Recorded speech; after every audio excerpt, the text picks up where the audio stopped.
الحمد لله نحمده ونستعينه ونستغفره ونؤمن به ونتوكل عليه ونعوذ بالله من شرور أنفسنا ومن سيئات أعمالنا من يهده الله فلا مضل له ومن يضلله فلا هادي له ونشهد أن لا إله إلا الله وحده لا شريك له ونشهد أن محمدا عبده ورسوله أما بعد فأعوذ بالله من الشيطان الرجيم بسم الله الرحمن الرحيم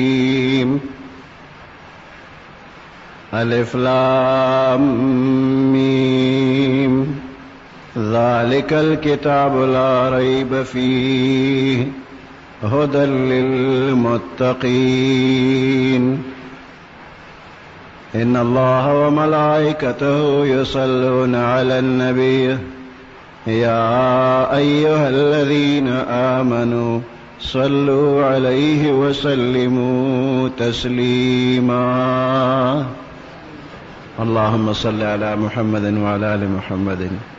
كما صليت على إبراهيم وعلى آل إبراهيم إنك حميد مجيد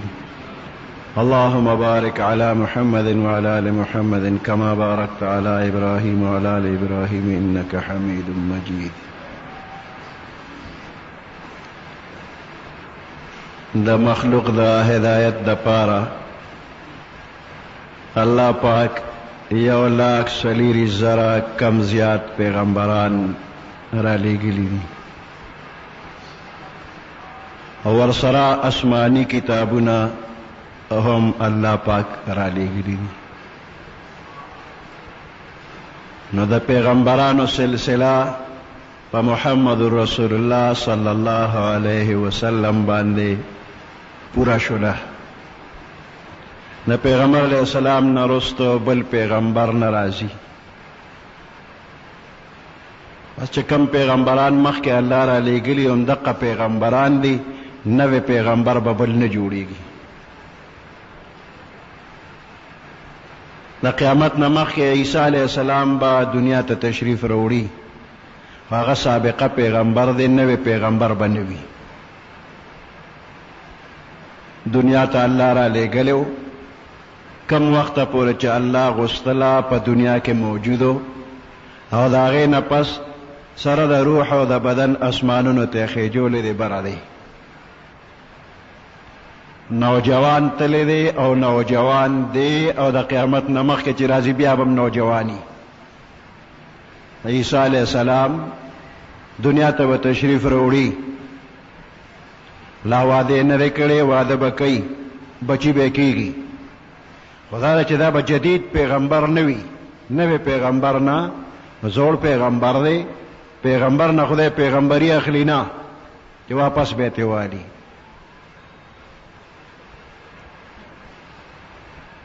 خو احکام به زمونږ د پیغمبر علیه السلام چلی زمونږ قرآن شریف باندې به فیصلې کوي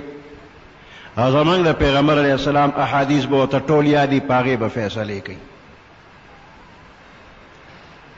خپل شریعت به نه چلی د عیسی علیه السلام چې کوم خپل شریعتو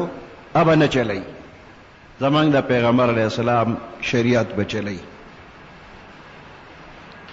نو نوی پیغمبر بل نه راځي مثال په طور د پاکستان کې دی وخت کې 4 صوبې دي او د هرې صوبې ځان له گورنر دی نه د صوبه سرحد گورنر ځان له د پنجاب گورنر ځان له دی که د پنجاب گورنر د سرحد په دوره باندې راشي ولې څوک به څه وایي چې د سرحد دویم گورنر جوړ شو څه خو میلمه دی د پنجاب په گورنرۍ کې چې هغه سره څومره اختیارات دي په هغه ځای کې دي خو دلته د میلمه په حیثیت باندې راغلی دی د سرحد گورنر به مني او د سرحد د گورنر چې کوم قاعده او قانون دی په هغې به چلیږي نو عیسی علیہ السلام د خپل وخت پیغمبر وو اوس هم دی خو چې زمونږ د پیغمبر علیہ السلام په زمانه کې تشریف راوړي ناغه با خپل پیغمبري نه چلی او زمنګ د پیغمبر علی السلام په شریعت باندې با عمل په خپل هم کوي او په بل باندې به هم کوي. نو جدید پیغمبر ناراضي د نبوت سلسله د رسالت سلسله په محمد رسول الله صلی الله علیه وسلم باندې پوره شوې ده. د آسمانی کتابونو سلسله دغه په قرآن پاک باندې پوره شوله. 104 آسمانی کتابونه دي. آخری کتاب چې د ټولو د پاسه پروت دی هغه قرآن پاک دی. نو قرآن پاک د تمام آسمانی کتابونو خلاصه او نچوړ دی. او د دې ټول قرآن شریف خلاصه او نچوړ دا په دې بسم الله او په دې سورة فاتحه کې الله را جمع کړ. اول په سورة فاتحه کې او د سورة فاتحه ټول خلاصه او نچوړ بیا په بسم الله کې دی. نو بسم الله لکه چې د تمام آسمانی کتابونو نچوړ او خلاصه شوه. او دې کې ډېر زیات برکات دي په دې بسم الله کې. دې یو بسم الله کې بشمیره فائدې دي، برکتونه دي، خو په درون نظر ورته وګوره، د قدر او د عزت په نظر ورته وګوره، نو په دې بسم الله کې ستا تمام عرصه پوره کېږي. او که بسم الله ته څه حاجت دی؟ که څوک داسې دی په کې څه ضرورت دی؟ بسم الله څه شی دی؟ نو که داسې د بې ادبه الفاظ وي او په زړه کې دا خیال راغی نو دی به د ایمان نه خلاص شي. د آدم علیه السلام دا پیدایش نړوان دی. دا ابلیس چې دی نو دی د فرشتو په ډله کې شامل و. ابلیس د فرشتو ډله کې شامل و او دی به جنت ته ته په جنت کې هر طرف ته ګرځېدلی د سیل یې کړی دی. خو په جنت کې یوه کمره وه او هغې کمرې ته جرنده پرته وه. شیطان هر ځای ته رسېدلی و خو دغه کمره یې لیدلې نه وه. اوس په دې کمره کې دننه څه دي؟ نو د ده خواهش و چې زه دا ووینم چې دې کمره کې څه وي. نو دا الله ته درخواست کوي د دې کمرې راته اجازه ته که چې دې ته دننه ورشم. دا ور بندې دا آزاد که زه دننه ورشم. د ښکلی ځای د لیدو د هر چا شوق وي.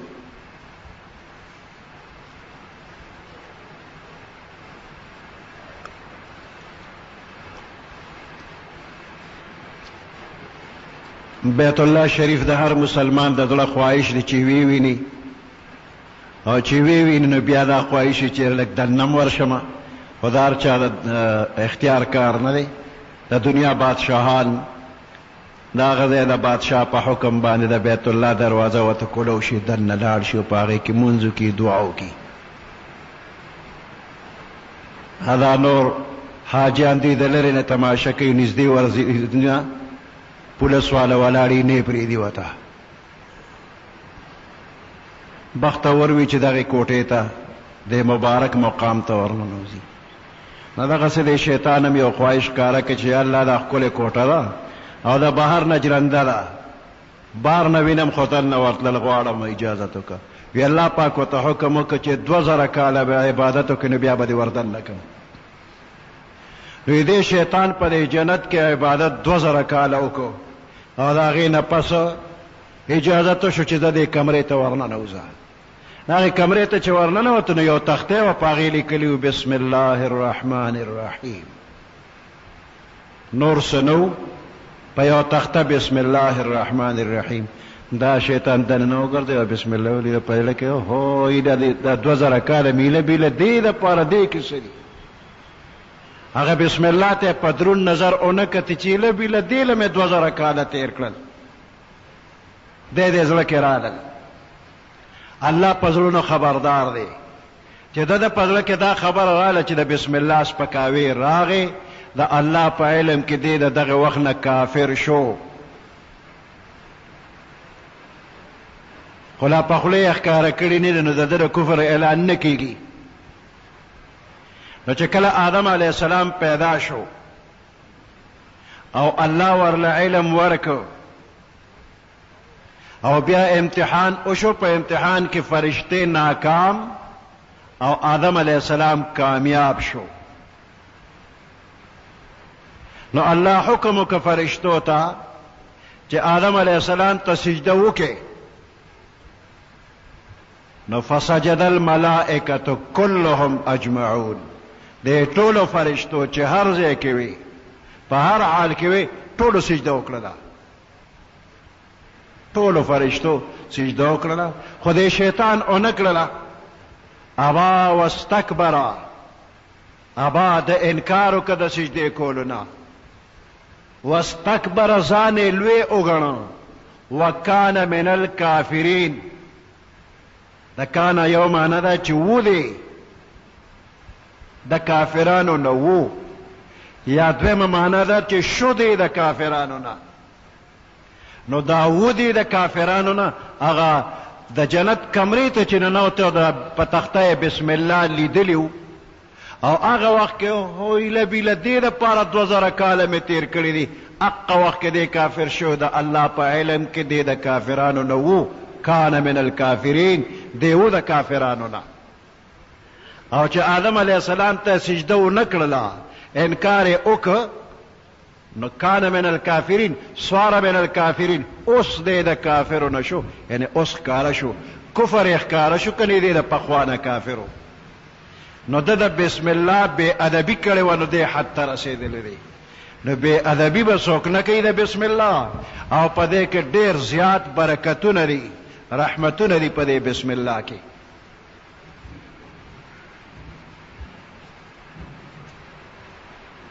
بوتان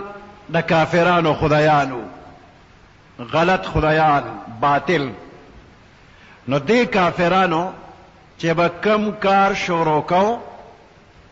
نو د بت نوم به واغشته چې د فلانی بت په نوم باندې شروع کوم. بسم اللات، د لات په نوم شروع کوم. بسم المنات، د منات په نوم باندې شروع کوم. نو لات، منات، عزا، هبل، نائله وغیره دا د دې خدایانو. نو د دغه بتانو نوم به اغشته چې د فلانی نوم، فلانی بت په نوم باندې شروع کوم. نو چې کله اسلامی دور راغی، نو پیغمبر علیه السلام با د بوتانو د نوم په ځای باندې وی بسمک اللهم، یا الله ستا په نوم باندې شروع کوم. بسمک اللهم، یا الله زه شروع کوم او ستا په نوم شروع کوم، د بوتانو په نوم باندې شروع نه کوم. نو صحابه کرامو چې بس کار شروع کو، نو به وی چې بسمک اللهم، الله ستا په نوم باندې شروع کوم. دا ابتدائی دورو. بیا وروسته قرآن پاک کې بسم الله نازله شوله، بسم الله الرحمن الرحیم. نو پیغمبر علیہ السلام د بسمک اللهم په ځای باندې بسم الله الرحمن الرحیم ویل شروع کړل. په خپله هم، په وینا کې هم، لیکلو کې هم، او صحابه کرامو ته هم تعلیم ورکړه چې تاسو بسم الله الرحمن الرحیم وایئ. کم یو کار چې بغیر د بسم الله نه شروع شو، نو دغه کار کې به خیر او برکت نه وي، دا کار به لنډې بوچې وي. چې بغیر د بسم الله نه کم کار شروع کېږي، دا کار لنډې بوچې، دا بې برکته کار به وي. نو که په یو کار کې برکت غواړې، نو هغې دپاره بسم الله به مخکې ووایې، نو دا کار به برکتی شي. خوراک چې کې، نو دې کې به بسم الله ووایې، نو ستا دې خوراک کې به دومره خیر او برکت راشي چې ستا بدن کې به طاقت پیدا شي، او د عبادت شوق به دې ورسره پیدا شي. عبادت به اخلاص سره کې، دا به د بسم الله برکت وي. خو انسان کمزور دی، غفلت پر راځي. که یو انسان خوراک ته کېناسته او دنه بسم الله ایروا او دې منځ کې وریاده شوله اوس به بسم الله وی بسم الله اوله و آخره دا الله په نوم شروع کوم د اول نه هم او تر اخر نه هم مخکې رستو هر ځای کې زه د الله په نوم باندې شروع کومه اوس هغه تلې برکت به واپس راشي. پیغمبر علیه السلام ملګرو سره طعام ته کېناسته او یو بانډې والا سړی راغی لکه چې چا رازغلولی داسې تیز راغی یا چا راښکه چې راځه شابه راشه او په خوراک کې لاس کېښوده بسم الله ونه ویله. پیغمبر علیه السلام فورا د هغه لاس ونیوه وی بسم الله ووایه هغه بسم الله وویله. لږ ساعت پس یو ماشومه جینۍ راغله هم دقسې تیز رفتار کې راغله لکه چې چا راښ کله چې راشه دې ته یا چا روزغلوله او چې څنګه راغله هغې په طعام باندې لاس کېښوده فورا پیغمبر علیه السلام د هغې لاس هم ونیو وی بسم الله ووایه. طعام وخوړی شو نو پیغمبر علیه السلام وفرمایي چې دا دوه کسان شیطان راولېږل دا سړی او دا ماشومه شیطان راولېږل چې د طعام کې بغیر بسم الله شروع وکړه چې برکت ته نه شیطان واخلي او دا کوم مسلمانان طعام ته ناستي چې دې ته برکت حاصل نشي. وایي ما د دواړو لاس ونیو چې هغه شیطاني حرکت اپورته شي او دې طعام کې الله برکت واچي او د دې خوړونکو خلکو په بدن کې طاعت او طاقت پیدا شي د الله طاعت تابعداري وکړي. د دې بسم الله کې برکت دی او داسې اردام خو ټول خلک کوي او نیت ولا کول پکار دی او که نه بسم الله ورته ویل پکار دی او که نه نو نیت به کې چې ته اودس چې اردام کې نو مخکې نیت وکړه څه نیت به کې دا اودس چې اردام دی له کومه چې دا مونځ کول راته روا شي به دا زړه کې راوسته دا دی نیت دی اودس کومه دې لپاره چې مونځ کول راته روا شي ځکه بغیر دا اودس نه مونځ روا نه دی نو اودس دی له کوم چې مونځ کول راته روا شي. تیمم چې کېن هغې کې څه نویتو ان اتیممه نیت کومه قصد او اراده کوم ان اتیممه چې تیمم وکم تیمم څه لکم لرفع الحدث چې بې اودسي لرې شي ولإستباحة الصلاة مونځ کول مباح شي دې له تیمم کې تیمم کوم دې دپاره چې مونځ کول راته روا شي بې اودسي رانه لري همدغه الفاظ که په اودس کې ووایې نو هم ټیک دی. نویتو ان اتوضع نیت کومه قصد اراده کومه ان اتوضع چې د اودس کومه لرفع الحدث چې بې اودسي رانه لرې شي ولإستباحة الصلاة مونځ کول راته روا شي. که دا الفاظ ګرانې نو ساده پښتو کې خو ویلی شي چې د اودس چې اراده مانځه دپاره کومه دغو نه خو بنده ویلی شي په زړه کې دی وایي په خولې دی وایي اودس چې اراده کوم مانځه دپاره دا دې نیت شو. اوس به بسم الله ووایې د بسم الله برکت دی دا دی چې بغیر بسم الله ته کوم اودس چې اردام کې نو دا کوم اندامونه چې دی ووینځل بس دقه پاک شو خو چې بسم الله دی ورسره وویله نو د دې برکت دا دی چې د سر نه خپو پورې ټول بدن دی پاک شو د سر د ویښتو نه د خپو د قچ ګوتو پورې ورسېږه هر جز د بدن دی پاک شو دا د بسم الله برکت شو. بسم الله وایا دې کې به الله پاک خیر او برکت درکوي درله. هر کار چې شروع کوې نو بسم الله ووایه کور ته ننوځې نو بسم الله ووایه کور نه راوځې نو بسم الله ووایه چې کټ ته پرېوځې نو بسم الله ووایه کور کې ډیوه مړه کې بله په وراړ د هغې مړکول کې بټن وی نو بسم الله ووایه د دې بسم الله برکت به ته ووینې ستا ژوند کې ټول خیر او برکت دی. ګوره د نوح علیه السلام زمانه کې یو عظیم طوفان راغی او ټوله دنیا پکې ډوبه شوه خو د نوح علیه السلام ملګري په کشته کې چې ناست و هغوی بچ شو هغوی بسم الله ویلې وه هغه وخت بسم الله دا و چې بسم الله مجریها و مرساها ان ربی لغفور رحیم ته هم هر کار چې شروع کې په بسم الله یې شروع کا امید چې ټول کارونه به الله پاک ډېر خیر او برکت سره ترسره کړي تفسیر کبیر لیکلی عیسی علیه السلام په یو قبرستان باندې راغی یو مړی قبر کې عذاب کې مبتلا یې ولیده او څه موده پس بیا په دغه ځای چې راغی هماغه مړی خوشحاله و نو عیسی علیه السلام د الله پاک نه تپوس وکړو چې دې بنده باندې مخکې ډېر تکلیف و اوس دا راحت دی نو دا ولې وی الله پاک ورته وفرمایل چې د ده ماشوم بچی اوس استاس ته کېناست او بسم الله یې ویلې ده نو چې د ده ماشوم بچی په ماشومه ژبه ما په الله رحمان رحیم یادوي او زه د دې ماشوم پلار له عذاب ورکوم نو ما له حیا راځي د ماشوم د بسم الله د برکته مې وله دا پلار وبخو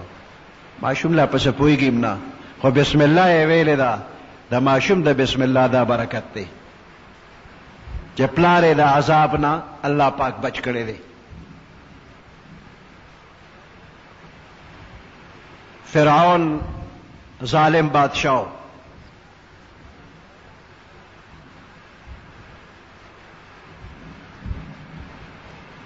د خدای دعوه نه وه کړې دغه زمانه کې ځان له یو محل جوړ کړو د هغې په دروازه بهر یې ولیکل بسم الله الرحمن الرحیم د هغې نه وروستو سرکشي زیاتېده تر دې حده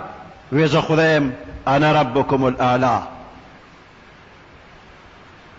موسی علیه السلام الله را ولېږه او ډېره موده وعظ او نصیحت یې ورته وکړه خو په داسې اثر ونه شو نو موسی علیه السلام الله پاک ته عرض وکړه وی یا الله په دې سړي مې ډېر محنت وکړ خو ما ته د کې هېڅ خیر هم نه ښکاره کېږي وی الله پاک ورته وفرمیل موسی علیه السلام ته شاید چې ته د ده د هلاکت سوال کې ته د ده د ظاهري کفر ته ګورې خو د کور په دروازه بهر بسم الله لیکلې ده زه هغې بسم الله ته ګورم څنګه یې هلاک کم کور کې بسم الله لیکلې ده د تفسیر کبیر والا وایي وی د یو کافر د کور په دروازه بهر بسم الله لیکلی هغه نه هلاکېږي د مسلمان په زړه دننه بسم الله لیکلی د څنګه به هلاک شي چې په زړه دننه بسم الله د چا شته نه هلاکېږي که د دنیا وي او که د آخرت وي هر قسمه تکلیف وي د هغې دپاره د بسم الله وظیفه شروع که انشاءالله د بسم الله د برکته به د الله پاک بچ کوي د روم یو بادشاه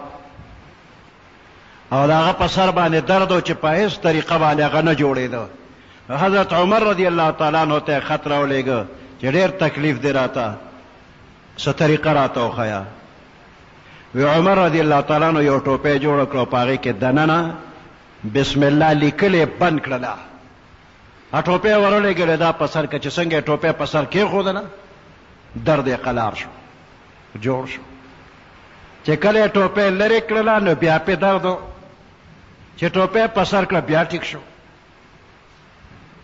نو هغه وی دې کې تعجب دی دې ټوپۍ کې څه چل دی چې په دې باندې زما سر خوږې ښه کېږي ګوتې پې والي یو ځای کې داسې غوټه غوندې ښکاره شوې دې کې دنده څه دي چې ویس پړده په هغې لیکلي بسم الله الرحمن الرحیم نو د بسم الله د برکته دا ظاهري بدن کې چې کومه بیماري ده هغه هم الله پاک ښه کړې ده او که د جهنم عذاب نه بچ کېدلو نه هغه هم په بسم الله دي علیها 19 سأصلیه سقر وما ادراک ما سقر لا تبقي ولا تذر لواحة للبشر علیها 19 د دوزخ حال الله بیان کړی دی چې په دې 19 فرشتې داروغګانې دي نگران فرشتې دي دا 19 مشرانې دي او د دې ما تحت بلا تعداد نور فرشتې هم شته نو کم بنده چې په اخلاص باندې بسم الله الرحمن الرحیم ویلی دی وی دی به د دوزخ د 19 فرشتو د گرفت نه الله پاک بچ کوي نو بلا تعداد فواید په دې بسم الله کې شته یقین غواړي الله دې زمونږ او ستاسو یقین پوخ کړي سبحان دا اللہ پا مخلوق کے دا پیریان او بنی آدم دوارا اللہ پاک دا خپل عبادت دا پارا پیدا کری دی وما خلقت الجن والانس الا لیعبدون پاک فرشتے اغوی عبادت کئی خو پاغوی امتحان وغیرہ حسم نشتری او دا اغوی عبادت دا سرے لکا منگا چه سا اخلو نو پا دے سا اغشتو کے حیث قسم تکلیف استڑے والے ستومانی منگ نہ محسوسو سا اخلو نو دا فرشتے عبادت کئی دا سدے لکا چه اغوی سا اخلی دا اغوی عادت جوڑ شوی دے او یو ضرورت جوڑ دے دا سا اغشتر زمن ضرورت تے کمن سانالو نو بس مڑبو شو نو دا فرشتو دا یو ضرورت تے دے عادت تے ہر وقت بس اغوی عبادت کے لگیاری او کم کارے چے وطاوالا کڑے آغا کار خوب پورا کئی کم فرشتے تا چے کم کار حوالا دے او مغا کار کئی او بل کار بیا نشی کولی بعضی ذمواریانی ورکلی شیوتا انسان پا بدن کے سترگ دا نو دا سترگ لیدل کئی دا خدای پاک لیدو لجوڑا کرن اور ایدو لینا لجوڑا کرن نکر یو بندہ غوگونا کانیوی اغوی زا پسترگ اور ایدل غوارم نا پسترگ اور ایدل نکیگی لیدل با پی کیگی کده یو سړی سترګې ړندې وي هغه وایي زه په غوږو لیدل غواړم نو غوږ لیدل نه کوي نو غوږ به زرګونه اوازونه واوري خو لیدل نه کوي او سترګې بې شمېره څیزونه ویني خو اورېدل نه کوي دا فرشتې چې دي نو په کم کار الله لګوري بس مقې کار کې ډېرې تکړه وي او بل کار عادت وي ډیوټي نه ده بس هغه نشي کولی نو دے انسان تا خدای پاک ډیر کارونه ورکړي دي او هغه کارونه له طاقت هم ورکړي دي نو اوس کده هغه کارونه برابر کی نو د الله حکم اومنه او که هغه کارونه نه برابرای نو د الله حکم نه مني نو د انسان ته الله پاک څه حکمونه حواله کړل او هغه حکمونه منل دا د لپاره د الله عبادت دی نو دا عبادت چه بنده کئی نو دیلا دا علم ضرورت تے یو کار با علی کے چه پی پوئی شی چه پی نپوئی گی نو سبوں کی نو دا علم ضرورت شتا عبادت با او پی جنے پا کم سیز بانے اللہ رضا کی گی پا کم بانے نہ رضا کی گی اگا او پی جنا دا غیر طریقہ کار او پی جنا نو اول علم دے اس کم عبادت چه در بانے فرض دے نو دا اغی عبادت علم فرض دے او کم عبادت چه در بانے واجب دے نو دا اغی علم واجب دے او کم عبادت چه سنت دے نو دا اغی ذکر او دا اغی علم هم سنت دے پورا معلومات چې هر سجده کې نو دا علم فرض کفایي دی او دا چې سرسری لږ لږ د ضرورت علم زده کول دا په هر انسان باندې فرض دی دې ته فرض عین وایي منځ کې نو منځ به پیژنې روژه نیسې روژه به پیژنې حج لزی در باندې فرض شو نو د حج مسئلې زده کول دا در باندې لازم دی خو پورا مسئلے زده کول دا پا ارچا لازم ندی دے یو علاقہ کے با یو بندہ دا سوی جاغتا بدا طول مسئلے یادی وی پا یو علاقہ کے دا دے طول مسئلو دا پارا یو بندہ نو دے فرض کفائی دا مطلب دے چھ پا یو علاقہ کے دا دے طول مسئلو پورا عالم نی نو دا طول علاقہ با پی گناہگار ای او کنه یو عالم په یو علاقه کې دا شو چې د دې ټولو مسلو د خلکو ضرورت او دی به تپوس کوي هغې به جواب ورکو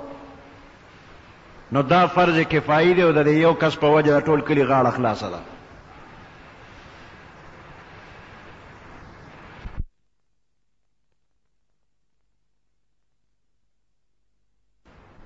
او فرض عین دا دی چې هر یو بنده به ځان پوهیي په ما مونځ فرض دی روژه را باندې فرض ده که مالدار یم زکات را باندې فرض دی که نور را سره مال ډېر و حج را باندې فرض دی نو د دې دا سرسري علم دا په هر یو کس فرض عین دی نو عبادت چې کې نو اول به پیژنګلو کې د فرض علم فرض د سنت علم سنت د واجب علم واجب اوس چې کله علم د حاصل شو نو د علم نه پس به په بیا عمل کې علم نه رستو عمل دی او چې په کوم علم باندې عمل اونکي نو دغه علم دی بالکل بے فایده دی بلکې دا د نقصان دی چې علم در سره او عمل پې نه کې نو دا علم د ډېر لوی نقصان دی او د داسې علم نه پیغمبر علیه السلام وی پناه غواړئ علم لا ينتفع به داسې علم چې د هغې نه فایده نه حاصلېږي یعنی عمل پې څوک نه کوي یا د هغې خلاف عمل کوي نو داسې علم وبال دی شیطان سره ډېر لوی علم اوس هم شیطان سره ښه علم شته چې کم فن کې وی نو د شیطان سره هغه علم شته خو د هغې علم خلاف عمل یې کړی نو الله د خپل دربار نه وشړه شیطان سره مهارت دی د هر علم یو سړی د کپړې کاروبار کوي نو د دې کپړې په کار د بجازي ښه پوهېږي موږ پې دونه نه پوهېږو خو خرابه کپړه دا موږ دونه نه پېژنو یو مرکري بله پراته ولګوي نو یو خراب شي نو هغه راته ښکلي کي دوکه کېږو پې په دوکاندار یې دروازې په رڼا د انور په رڼا د سپومې په رڼا د بلب په رڼا هغې یې ښه پېژني خو دا شیطان د نه بیا هوښیار دی د چې کله د دې بجازي د مرګ وخت را نږدې شي ځنکدن شي نو دا شیطان ورته د بجازي په شکل کې راشي او خبرې اترې ورته داسې شروع کړي لکه چې دې ګاک سره لګیایي نو د ګاک او د خبرې په هغې کې تېرې باسي آخر کې په ایمان هم واخلي داسې بل یو فن والا چې هغه په خپل فن کې ماهري نو دا شیطان هغه له هم په هغې طرز کې راشي هر کاروباري سره د خپل کاروبار علم دی او هغه علم کې شیطان ښه مهارت حاصل کړی دی او ځنکدن کې وله راځي عالم له چې راځي نو دا شیطان ورته د یو لوی عالم په شکل کې راشي او دې د علم خبرې کوي نو دې ځنکدن وخت کې ورته دا شیطان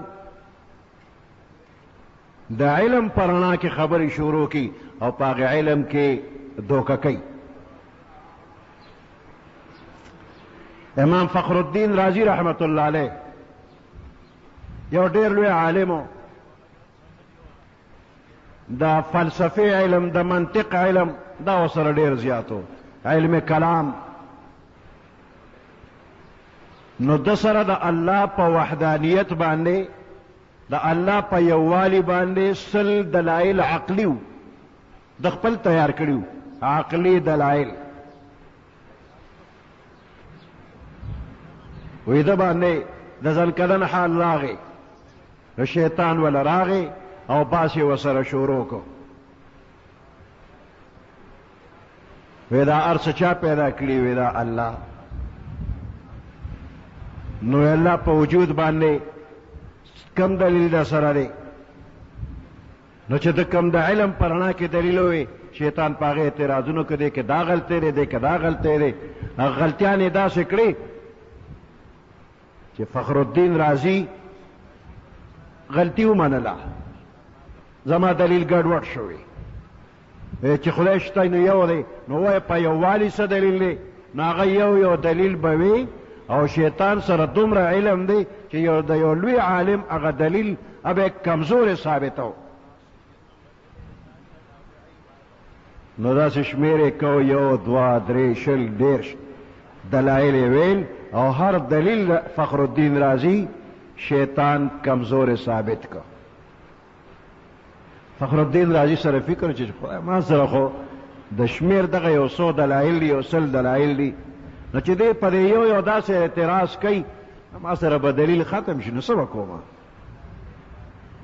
د خپل پیر او مرشد نجم الدین رحمت الله علیه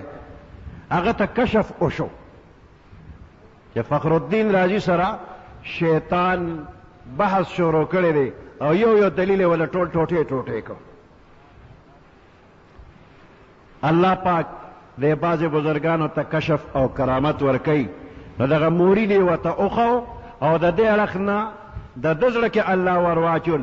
چې فخر الدین له आवाज ورکا او ته وای چې زه بے دلیل الله یو منم، بے دلیل الله یو منم. دا आवाज د دغه خلینه اوته او فخر الدین رازی ته ورسید او هغه شیطان ته ویل ویزه الله بے دلیل یو منم. وی شیطان چغی چې ای دا بے دلیل بس دلیل وته وایم اوس په دې کې سو وایم. نو شیطان سره دومره علم چې فخر الدین رازی غوندې لوی عالم هغه پړ ک په اخره کې کله الله د طرفه امداد نه وي نو فخر الدین رازی خویولیو. وی گرب استدلال کار دین بودی فخر رازی رازدار دین بودی کچره په دلیلونو د دین باندې کار کړي نو فخر الدین رازی اب د دین رازدارو خو په دلیلونو کار اون شو د الله پاک په فضل باندې ته نه بچ شو. شیطان سره ډیر لوی علم دی خو عمل وسره نشته، چې عمل نشته الله د خپل دربار شړلې دی فاخرج فانک رجیم اوزرکشا الله اوشړو ویرټو. نو اول علم دی ورپسې عمل دی. نو صحابه کرامو با چې د پیغمبر علیه السلام نه سجده کول نو فورا به په عمل کو. هر صحابي خو پیدایشي عالم نو بلکې ظلمي سړی به او تر اخره پورې په هیڅ هم نو خبر د دنیا په کار به پوهېده خو د دین په کار په هیڅ هم نه پوهېده. خو چې پیغمبر علیه السلام ته به راغلل او پیغمبر علیه السلام به ښکلې ښکلې یو څو خبرې وکړلې نو دغه خبرې چې د ذهن ته به ورورسېدې دی به په دغه خبرو عالم شو او چې څنګه به عالم شو نو فورا به عملم شروع کړ. نو علم سره فورا عمل دا د صحابه کرامو کارو. نو د علم او د عمل د دواړو په یو ځایوالي باندې هغه صحابه کرام چې بالکل بے علم وو هغه د دنیا لپاره رهبر جوړ شو. د تمام دنیا در قیامت پورې د تمام دنیا د خلکو لپاره رهبران جوړ شوي دي. دا پس د پیغمبر علیه السلام په ښکلی صحبت علم ورسره عمل. نو علم با عمل په دې باندې الله پاک ته بنده ورنږدې کېږي. خو اوس د یوازې علم او عمل باندې کار نه دی بلکې علم او عمل سره اخلاص پکار دی. دا اخلاص څه شی دی چې ته کم کار کې نو ته په زړه کې دا ووایه چې زه دا د الله د رضا لپاره کوم مانه په دې باندې الله رضا شي. نو که د الله د رضا لپاره کار دی وکړه نو ستا د علم او د عمل کې برکت واچولی شو ته په الله ته نږدې شولې. او که نه ستا په د عمل کې د دنیا څه بله وجه وه نو ستا علم او عمل دواړه بیکاره شو. یو ساده سړی و ساده مسلمان په دې پوهېده چې شراب حرام دي. یو ځل د یو بادشاه لپاره شراب را روانو د بهر ملک نه او یو سل چاټې وي چې دا و بادشاه او د بادشاه ملګري به دا خاص شراب سکي. وی دې سړي ته پته ولګېده چې دا شراب روان دي او بادشاه له روان دي. نو ده وی ها دا شراب دا خو الله او د الله رسول منع کړي دي دا حرام زه به ورته ګورم او دا شراب به باچا له دې هغه به څکي نور ملګري به یې څکي. دا زه مسلمان پسه شوم، د پیغمبر علیه السلام امتی پسه شوم چې زه دې ناروا وینم او منې کوم دی نه. جوړ ورغې دې ته ګوري نه چې دا د بادشاه دی، دې سره به سرکاري کسانی زما وال ټکول وی، جرمانې او سزاګانې وی، دې ته نه ګوري. ورغې او بس یو چاټی ماتۍ یو کم 100 چاټی د شرابو هغه ماتې کړلې. آخري چاټی روغه پرېښودله، ماته یې نه کړله. دې کې د حکومت کسان رالل، بادشاہ ته الوی، بادشاہ حکم وکړ سړی ونیسئ، ګرفتار کړئ، مال یې راولئ. سړی یې راوسته، بادشاہ ته یې پیش کړ. بادشاہ د شرابو عادي و خو مسلمان و. تپوس یې ته وکړ وی زما شراب قیمتي تا چاټی ماتې کړي دي او هغه دې اړولي دي، دا دې ولې کړي دي؟ هغه ورته وایي زه مسلمان یم او تم مسلمانی، پتام حرام دی پمام حرام دی، شراب مالم حرام تالم حرام. او ما خپل دینی غیرت باندې شروع کړی دا او شراب مې دلتوی کړی دي. نو هغه ورته دا خو ستا دینی غیرت و چې دا یو کم 100 چاټی دی ماتې کړو، شراب دی وړ، خو دا یو دې پرېښې ولې ده؟ دا 100 چاټی دی ولې نه ماتوله؟ نا سړی ورته وی ما چې یو کم 100 چاټی ماتې کړې، وی دقه وخت کې زما په دې دماغ کې یو نشه را پیدا شو چې زم دومره لوی سړی یم چې د بادشاه د شرابو چاټی مې ماتې کړې، زم دونه لوی یم. وی دقه ځای کې مې بریک ولګو چې دا 100 چاټی چې دی کې خو ستا د نفس سره لا دا یو کم 100 چې د ماتولې نو دا د الله رضا دپاره ماتې کړي، خو دا 100 چې ده نو دی کې ستا په نفس کې غرور راغلی دی، تکبر را چې زم دومره یما چې ما د شرابو چاټی د بادشاه ماتې کړي. وی بس دا یو مې په دې پرېښې ده. وی بادشاه د ناراض کېدو په ځای باندې ډېر خوشحاله شو چې دې مسلمان کې اخلاص دی، چې داسې کړي دی په اخلاص کړي دي. اخري کې اخلاص نو هغه نه دی ماتې کړي، اخري چاټی ماته نه شوله، اخلاص پکې نو، د خپل نفس څه پکې راغلله. نو که داسې یو بنده عمل کوي نو په دې عمل باندې دی الله ته نږدې دی. او که نه دا خلک وایي چې دی دومره تکړه دی او دونه پهلوان دومره د تورې کار د کړی دی، نو په دې عمل دله هیڅ ثواب الله پاک نه ورکوي. حضرت علی رضی الله تعالی عنہ د یو کافر سره میدان جنگ کې انخته دی او اخر کې کافر را اوپرځاو او د پاسه پې ناست دی او توره ورسره را او سټ نه پرې کوي. او دغه وخت کې هغه کافر د لاندې نه د حضرت علی رضی الله تعالی عنہ په مخ لاړې توکړلې، هسې مړ کېده نو نور به یې څه کول؟ وی د مرګ نه زیاتي خو نور را سره څه کولی نه شي، خو چې لاړې توکړلې نو علي رضی الله تعالی عنہ د هغه نه پاڅېده، نور ورته هېڅ هم اوس نه وایي، نه څوک څپېړه کوي او نه پسې توره راړئ چې اوس دې وجنمه تا په ما لاړې توکړي دي، چې پاسېده اړخ ته ودرېده. نا کافر وتی تا خو زه وجلمه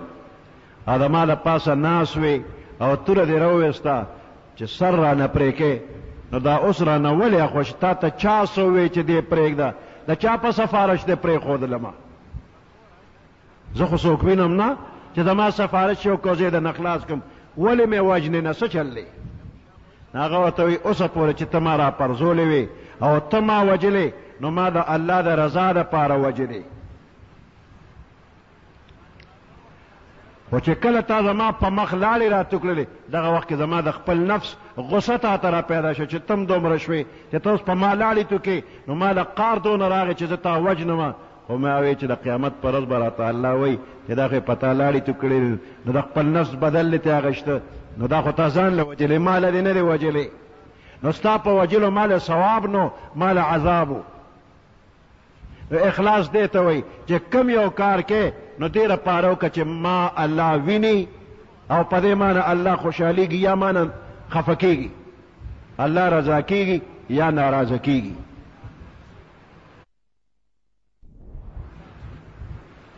طالون یو نیک بندو او بادشاہ. طالون نومیو دیندار بادشاہ او یو یتیم چاول ورک. دا غی یتیم نمو احمد. نو هغه ماشوم د طالون واغشتو او داغه پرورش او تربیت هغه شروع کړل.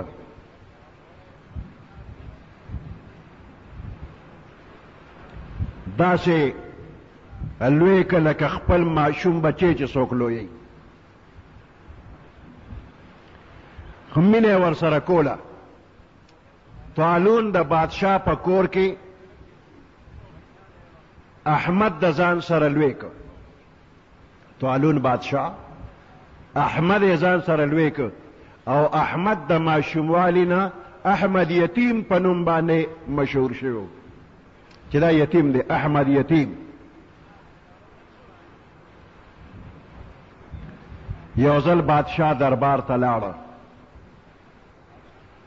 د هغه یو خاص کمره وه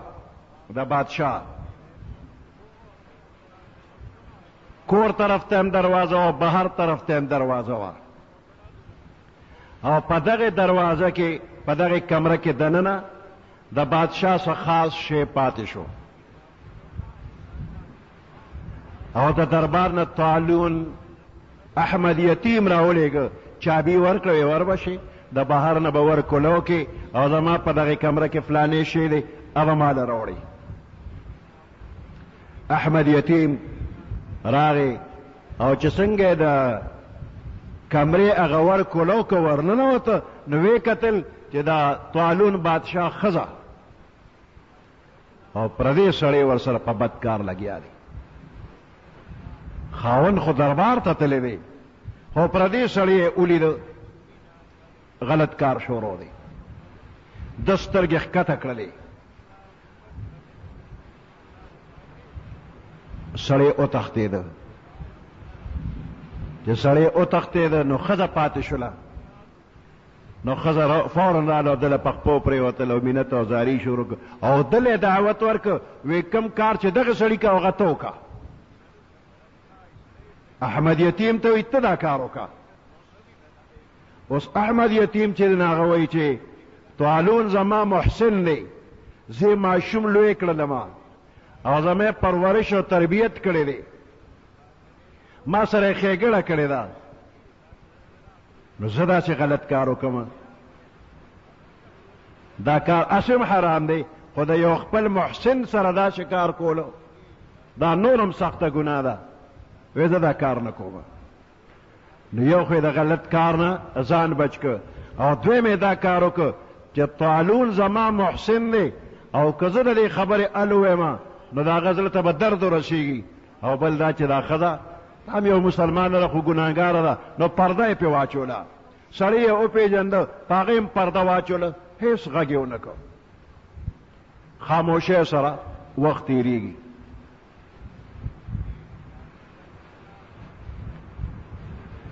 اتفاقی طالون د خپل ښځې طرف ته توجه کمه شوله. نو ښځه په زړه کې شیطاني خیال یې راغی چې دا سړی ما ته توجه نه کوي، نو دا به احمد یتیم ورته ال ویلي وي، نو ځکه ما له ډېر لفټ نه راکوي. خو احمد یتیم چې څه لیدلی دي څه خبرې اورېدلې دي بس په زړه کې دننه داسې ایښي دي لکه مړی چې قبر کې کېدی او بیا څوک نه ګوري. د دې خبرې ذکر چاته هم نه دی کړی. خو د ښځې زړه کې شیطاني خیال راغی چې سړی راته ښه نه ګوري نو دا به ورته احمد یتیم به ورته ویلي. نو خپل زړه کې یو منصوبه جوړه کړله او بادشاہ ته وایي ځان یې ډېر غمجن ښکاره کړ. او ته چې ولې خفه وی خفه به نه یم چې احمد یتیم تا په خپل کور کې لکه د خپلو بچو لوی که او ته نه وې او هغه په ما باندې حمله وکړله خو ما تې ځان بچ که زما په عزت یې لاس پورته که خو ما تې ځان بچ که دا تا په کور کې لوی که نو داسې کار یې سره کو. د طالون په زړه کې راله چې یو ځل خو ما چابي ورکړو چې کور ته لاړ شه زما کمرې نه فلانې شي راولم دقه ورځ باندې به دا کار دې کړي که نه. د هغه په زړه کې یو جوش را پیدا شو چې ښه ما له سره ښه وکړله نو ته ما سره داسې کوې چې زما په کور حمله کې. جذباتو کې راغلی دی او یو سرکاري سړی هغه ته وی چې تاله به زه یو سړی را لېږم یو لوښی به ورسره او تا ته به وایي چې بادشاه دا لوښی راکه دا د مشکو ډک که. نو چې کله دا سړی تاله راشي نو ته به د هغه نه سر قلم کې او په دغې لوښي کې به یې کېدې او ماله به یې راولېږي. نو طالون په دربار کې ناستو احمد یتیم د معمول مطابق راغی بادشاه سره ملو شو او بیا بادشاه یو لوښی راواغشته احمد یتیم ته وایي چې فلاني له به لاړ شي او ته چې دا لوښی د مشکو ډک که او راکه. دی خو خادم دی د محسن احسان مني فورا لوښی یې واغشته د دربار نه روان شو او دغې خاص سړي له ورځي په لاره کې هغه سړی مخې له راغی چې د بادشاه د ښځې سره ناجایز تعلق و. وی احمد یتیم چېرته روانې وی بادشاه صاحب دا لوښی راکه چې دا غفلاني له یوسه او ته چې دا د مشکو ډک که ورایې که مشک خو ډېر قیمتي دي. د دغه سړي په زړه کې رالل چې احمد یتیم له دومره مشک ورکوي ماله دی راکي که نه وی دا خدمت به زه وکړمه راکه ماله لوښي. احمد یتیم لوښي دغه سړي له ورکړ. اوس هغه سړی خاص سړي له ورغی وی بادشاه را لېږلی م چې دا لوښي واله او دا د مشکو ډک که راکړه. هغه ته یې راځه کښېنه اوس به یې ډک کړمه. بس جوړ راغله ښه تیاره توره راواغشتله او دا سړی چې څنګه و نو سر ته پرېوته. احمد یتیم هم دربار ته ورغی. هغه چې سړي ته وکتل احمد یتیم راغی دې خوا مخکې لوښي واپس را ورسېده. لوښي نه چې سر لړ کړ نو هغې کې بل شی پروت دی. احمد یتیم ورته مخامخ روغ ولاړ دی یو ځان له یې راوغوسته وی دا څه معامله ده. هغه ورته وایي څه وی خو تا لوښي راکړه چې دا سړي له یوسه چې راله د مشکو ډک که نو په لاره دا سړی راغی ده راته چې زه به یوسم نو بس ما لوښي هغه له ورکړه نور خو نه یم خبره. وی ته راشه وګوره چې هغه لوښي نه سر لر کې ویې کته نو د سړي سره پروت دی. وی دا څوک دی؟ نو احمد یتیم ورته وایي چې صاحبه تا ما سره احسان کړی دی تا په کور کې زه لوی شمه او ما سره یې ډېرې ښېګړې کړي دي خو تر اوسه پورې ما په زړه کې د راز یو خبره ساتلې وه چاته مې ال نه وي. خو تا یو ځل زه خپل بیټک ته لېږلی م خپلې خاص کمرې ته خو چې څنګه زه ورغلم نو دا سړی چې دا سړی اوس پروت دی دا سړی ما ولیده چې ستا په کور کې بدکار شروع کړی. دې هغه ساعت زما نه وتښتېده او ستا کور والا مال هم دعوت راکړه خو ما ستا احسانات مخې ته رالل نو ما وایي چې اسم ګناه ده خو د محسن په کور باندې حمله ده نور هم ګناه ده نو ما کار ونه کړ. نو بادشاه ورته وایي چې ښځې خو ما ته ته یاد کړی وې چې تا حمله کړې ده او ما ستا د وجلو حکم کړی دی تا له چې مې لوښي درکړ چې دا یو سودا به د مشکو ډک راوړې دا سړي ته ما وایي چې دا لوښي څوک در وړي د هغه نه سر قلم کا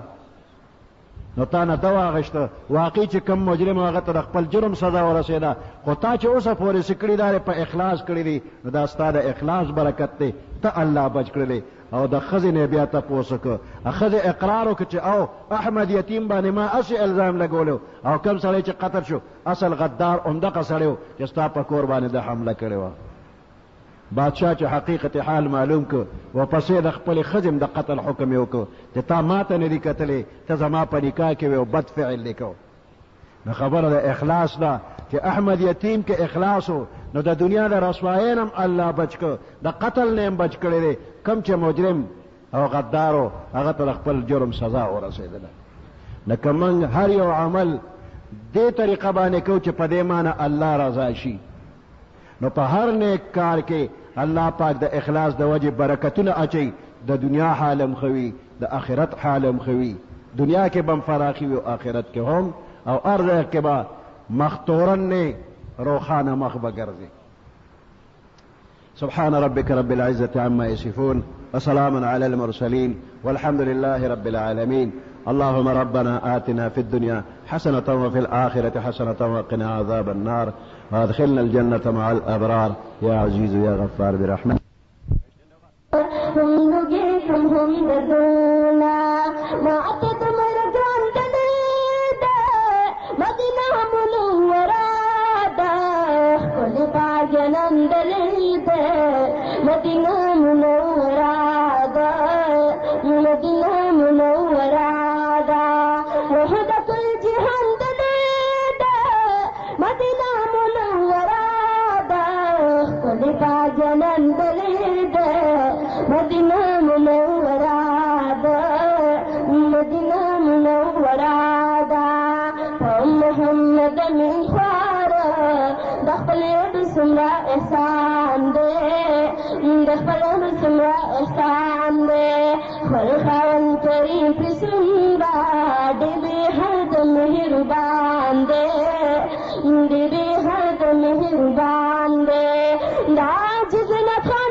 दिल गम बिल्कुल भी हौसले